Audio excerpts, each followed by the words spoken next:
सिर्फ एक समाज के लोग। ये इस लोकतंत्र में ठीक नहीं है। अगर यही रवैया चला तो कश्मीर से कन्याकुमारी तक जाम लग जाएगा।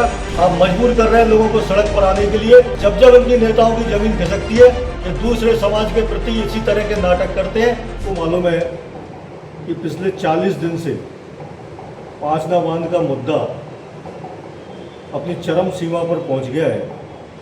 और इसमें सबसे बड़ी बात यह है कि पिछले 41 दिन से जो धरना प्रदर्शन जो आंदोलन चल रहे थे और 21 साल से जो डेडलॉक बना हुआ था, हमने एक बड़ा दिन रखते हुए किसानों के हित में एक समझौता के मुकाम पर हम पहुँचे। सरकार के साथ एक सकारात्मक पहल हुई और 30 तारीख को जयपुर में हाई लेवल मीटिंग में हम समझौते के मुकाम पर पहुंचकर किसानों के हित में एक ऐतिहासिक फैसला किया, जिसमें तीनों ही पक्ष सर्वसम्मति से सहमत हुए। हमको भी उसमें भारी प्रसन्नता हुई कि चलो 21 साल बाद किसानों को पांचने से पानी मिलेगा, किसान अपने फसल कर सकेगा, कमांड क्षेत्र के भाइयों को पानी मिलेगा, गुडला कैचमेंट के जो लिफ्ट की मांग कर रहे थे 39 गांव के किसान, उनको पानी मिलेगा। जब से बांध बना है तब से पहली बार गंभीर नदी के 360 गांवों को भी ऑफिशियल पानी मिलेगा और उसकी एक सुगम शुरुआत भी हुई। पूरे कार्यक्रम से बहुत प्रसन्न थे और आश्वस्त थे, लेकिन कमांड क्षेत्र के किसानों ने जो रवैया अपना रखा है और पिछले 6 तारीख से ही जिस प्रकार अनर्गल टिप्पणियां करके और एक समाज विशेष द्वारा दूसरे समाज को जो टारगेट करने का काम कर रखा है। देखिए, इस पूरे 40-41 दिन के घटनाक्रम में हमने कहीं रास्ता नहीं रोका, हमने किसी भी दूसरे समाज को कोई अंटसंट भद्दे कमेंट्स नहीं किए, ना हमने रेल रोकी, ना हमने बंदूक चलाई, ना हमने डंडे चलाए। लेकिन फिर भी एक समाज द्वारा अव्यावहारिक रूप से हमारी बहन बेटियों को टारगेट करना, मेरी खुद की माताजी को गाली गलौज करना, हमारी संघर्ष समिति के जो सदस्य हैं उनको अनसेंट वीडियो बनाकर भद्दे कमेंट्स करना, माँ बहन की गालियां देना, ये शोभनीय नहीं है। मैं आपके माध्यम से मैं प्रशासन से कहना चाहूँगा कि ये जो रवैया चल रहा है ये ठीक नहीं है। आज कोसाय पर और खंडीप के किसान पानी मांग रहे हैं, वो समझ में आता है क्योंकि वो कमांड क्षेत्र के लोग हैं।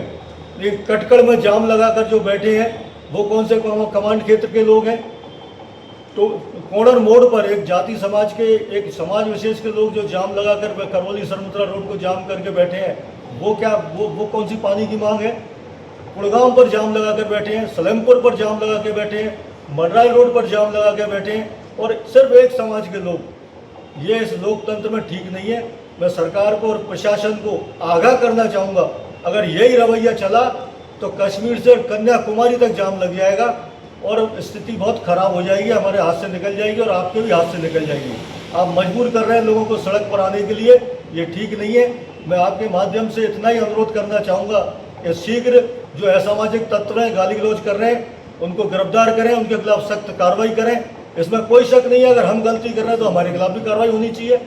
लेकिन ये सब कुछ ठीक नहीं है क्योंकि इनका एक पुराना रवैया रहा है। जब जब इनकी नेताओं की जमीन खिसकती है ये दूसरे समाज के प्रति इसी तरह के नाटक करते हैं और वहाँ लोगों के बीच में बैठ के अपने कार्यकर्ताओं को उकसाने का और उनसे भद्दी टिप्पणियां करवाने का ये प्रयास कर रहे हैं। मैं आपको बताना चाहूँगा, अभी ये जो मंत्रिमंडल का रिफिलिंग, ये जो विस्तार की जो सब चीज़ चल रही है, लोग कुछ नेताओं के ऊपर ये गिरफ्तारी की तलवार लटकी हुई है, उनसे बचने के लिए ये नाटक कर रहे हैं। सरकार को इन सबको गंभीरता से लेना चाहिए और एक बार पुनः आपके माध्यम से सरकार से यही कहना चाहूँगा कि इस तरह से अगर समाज सड़कों पर उतर के और समाज विशेष के खिलाफ ये आंदोलन और रास्ता जाम की घटना करेगा तो इसके अंजाम ठीक नहीं होंगे। ये घटना बहुत आगे तक जाएगी, यहाँ से दिल्ली और हरियाणा और कश्मीर तक स्थिति जो है बदहाल हो जाएगी। मेरा आपसे यही निवेदन है कि सरकार को इसमें सख्त कदम उठाकर और ये जो फालतू के रास्ते बंद कर रहे हैं, आम आदमी को परेशान करने की कोशिश की जा रही है बिना कारण के, उसमें आप तत्काल कठोर कार्रवाई करें। ये जो फालतू के रास्ते रोक के बैठे हैं इनको हटाएं। हम अपनी बात पर कायम है और यही रवैया रहा तो हमको भी इस समझौता वार्ता पर पुनर्विचार करने को बाध्य होना पड़ेगा। जय हिंद।